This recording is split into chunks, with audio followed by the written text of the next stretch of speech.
ఇప్పుడు మీ లైఫ్‌లోకి వచ్చిన మీ వైఫ్ ఎవరైతే ఉన్నారో, స్పెషల్ క్వాలిటీ అంటే మీకు అంటే మిమ్మల్ని చాలామంది ప్రేమించారు. ఇంతకు ముందే నేను అవునండి. చెప్పినట్టు ఫస్ట్ సినిమా అవును. చూసే. సో, మరి మీకు అది ఏం కనపడింది? ఆ రిఫ్లెక్షన్ ఏంటి మీకు ఓకే చెప్పడానికి? అంటే జీవితాన్ని చూసే విధానం నచ్చింది మీకు? నచ్చింది. హ్మ్. అండ్ పైగా తను రైటర్. హ్మ్. ఓహ్! అంటే అంటే చిన్నప్పటి నుంచి కవితలు, షీ ఈజ్ ఎ మలయాళీ అండి. ఓకే. ఓకే. పౌర్మ తన పేరు. హ్మ్. హ్మ్. మలయాళీ అవును. అనమాట. హ్మ్. సో, తను కథలు రాసడం, స్కూల్ టైమ్స్ నుంచే కథలు రాసుకోవడం, హ్మ్. పోయెట్రీస్ రాసుకోవడం చాలా ఇష్టం. Hmm. So, script writing, script reading, oh! Screenplay writing, okay. తను కాస్ట్యూమ్స్, ఫ్యాషన్ డిజైనింగ్ కాస్ట్యూమ్స్‌లో చేసింది. ఓకే.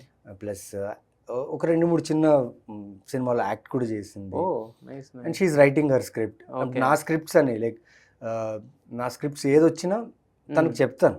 ఓకే.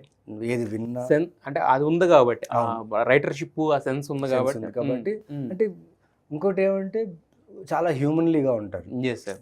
అంటే ఓకే.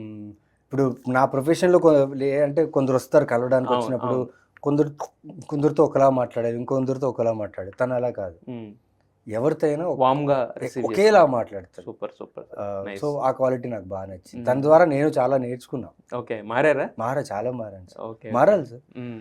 సీ ఆహ్, ఐ థింక్ మ్యారేజ్ అనే వర్డ్ అనేది దానికి మీనింగ్ ఇదే అనుకుంటాం. హ్మ్. అంటే మనం మన మీద చాలా ఆధారపడి ఉంటాం. మన యెస్. మీద యెస్. చాలా అవును. సెల్ఫ్ కాన్షియస్‌గా అవును. ఉంటాం. అవునవును. మనతో పార్ట్నర్ అయినా కూడా వాళ్ళు కూడా అలాగే కాన్షియస్ ఉంటారు. హ్మ్. ఈ 2 కాన్షియస్ కలిసిందనుకోండి then hmm. We become one.